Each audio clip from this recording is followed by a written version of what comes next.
Welcome back to the Gardening with Joe and Holly radio show. Question for you. Tasha Greer will be moments away here, but question about ants. Do you have ants in your home? Do you have ants in your basement, around your property? Well, ants can be utilized by getting rid of them. They're not good. And Rescue has an ant bait trap that can fix your problem. Yeah, ant colonies are popping up in the spring, and they seek food and moisture sources to feed their colonies. So once they establish that source, they put out pheromone trails to let their ant buddies know. And you can send these ants packing to the rescue ant bait stations, and they'll transport the bait back to the colony, killing ants at the source. Ants look for sugars, and they look for protein. They want to feed their workers and their queens. And rescue ant baits use both protein and sugar for a faster and more complete colony kill. Unlike other ants baits that leak and spill bait on your floor, rescue ant baits are spill-proof and they are mess-free. They're child-resistant and safe to use around the home. It's a better bait, no mess, and rescue ant baits have it all. Go to rescue.com for where to buy and all their other products made in the USA. There you go. Holly, let's go to the hotline and bring in our guest for this week. Yeah, Tasha Greer is a homesteader and writer focused on simple and sustainable living. She is the author of Grow Your Own Spices and the blogger on simplestead.com. Welcome to the program, Tasha. Thank you so much for having me. I'm really excited to be here. Well, we thank you for taking time out of your day to join us on the program. So you refer to yourself as an Epicurean homesteader. What does that mean to you? Well, when I first started homesteading, I was kind of just trying everything, and I was spending a lot of time on the wrong kind of activities. So I finally realized that I needed to have some sort of philosophy to guide my decisions, and so I kind of stumbled along the idea of Epicureanism, and it's really kind of like taking a whole perspective look at the activity, deciding if you're really going to enjoy it, and also if it's going to get you the sort of long-term benefits that you're looking for. So it's an ancient Greek philosophy, and I'm applying it in modern terms, but it's really kind of helped guide my decisions, and just to find ways to homestead successfully, without stress, with more pleasure. I didn't want it to be hard. I wanted to have fun. Without stress, I think that's kind of the key word in that description. Yeah, definitely. Because I think, we're not used to doing these things. We're used to going to the grocery store and, going to just buy what we need. And so when you first start doing it, it's a little bit overwhelming. So it seems so hard. But now that I've been doing it for, over 10 years, I realized that I made it a lot harder than it needed to be. This is basic human stuff that people have been doing forever. And now we've got the internet and books and things to make it a lot easier. And so I think it's like when I realized how simple things could be, it just all kind of started to click. Yeah, the things, if we knew now what we wish we knew then, things would be a lot easier in life in all aspects.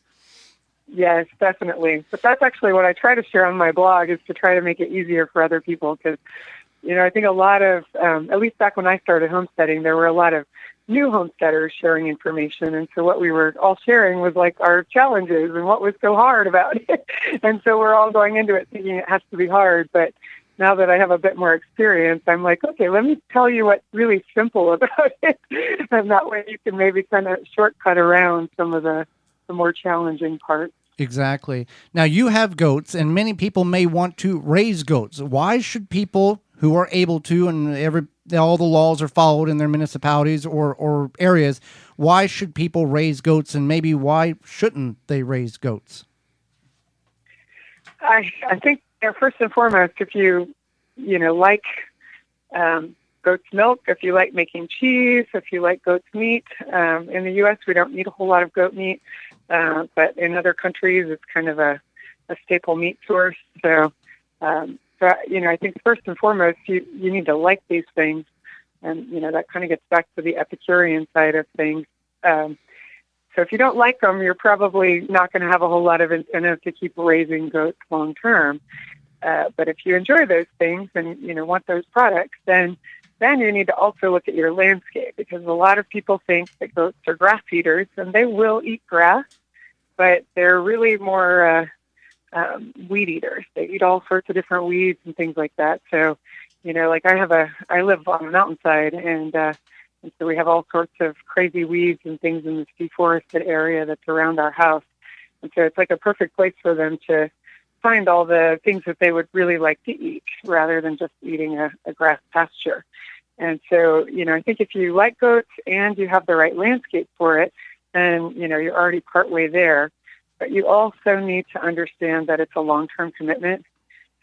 These animals, you get really attached to them, particularly if you milk them.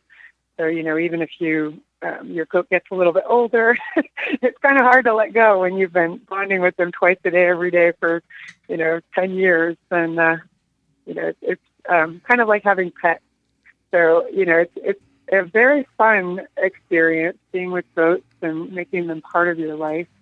So in that respect, it's good, but I think a lot of people don't realize how much the daily commitment is, that you have to clean the barn, because they do need shelter. If you're keeping them on the stand, then you will also need to, give them grain, which means trips to the feed store. And so there's a lot to it. So I really think it comes down to that idea. Are you going to enjoy being with goats long term? And if that's the case, then it's really rewarding. You get this amazing milk. But if you're not sure, you're on the fence, then I really recommend that maybe see if you can find a friend who has goats and maybe volunteer to take care of their goats while they go on a day trip or a weekend trip before you go getting a lot of goats. I just know, like, people see the videos on social media, YouTube, and they're like, oh, goats are so cute, and the baby goats in their pajamas and whatever. And like, I think people kind of romanticize and idealize raising a goat. And it's definitely like you said, it's a commitment. You become attached, and you definitely have to have the space and everything for it. So that's some great information. Now, your book, Grow Your Own Spices No Matter Where You Live, looks really intriguing. Many people do try to grow new and exciting things. I know we have ourselves, and sometimes we don't do so well. What is something in your book that would encourage our readers to check it out and find success, especially spices we may not realize that everybody can grow? I think it's a really good question. And for me, I try to know the plant before I grow it. I don't just go out and look at a growing guide and find out, what the temperature requirements are. I kind of dig deeper, and I try to find out, where did it grow natively? What were the conditions? What was the humidity like? What were the temperatures like? How did it grow, in its native habitat? And then I try to figure out how to create those circumstances at home, and so I think even with our vegetable gardens, it's like we just look at a quick growing guide and, okay, I just, need a little compost in my soil, and I just need it to be this warm so I can plant the seeds. But we don't always think all the way through to, how long is it going to take to a harvest? Do we have the right pollinators? Is it going to withstand the winds in our area? So with spices, you really have to nail the conditions, because a lot of them are very acclimated to specific climates. And so you can't just throw it out in your garden and have it go right. Even cumin is it's a seed spice. It's really pretty easy to grow. But if you live in a really super hot area where it's humid all the time, you might not even get a good crop unless you start it indoors early and then eventually transplant it outside before it gets too warm and humid. So, you really need to understand and make a plan for how to actually get a harvest. And I think, everybody just wants to start the plants, but they don't always think all the way through the entire life cycle of the plant and what it's going to need as it gets closer to, its mature harvesting stage. And so I think any plant, spices or anything in your garden, it's really good to do deeper research and really get to know the plant before you start growing it. I think very, very good advice on that. Now, you teach a course on edible landscaping. What is edible landscaping, and how can one start incorporating that into their own their own yard. Yeah, that's a lot of people, we grow like a little vegetable garden or something, and that's a great place to start. But we also have like these whole front yards, and you have like shrubbery and things like that are just kind of, covered with some mulch, and they have all this space around them.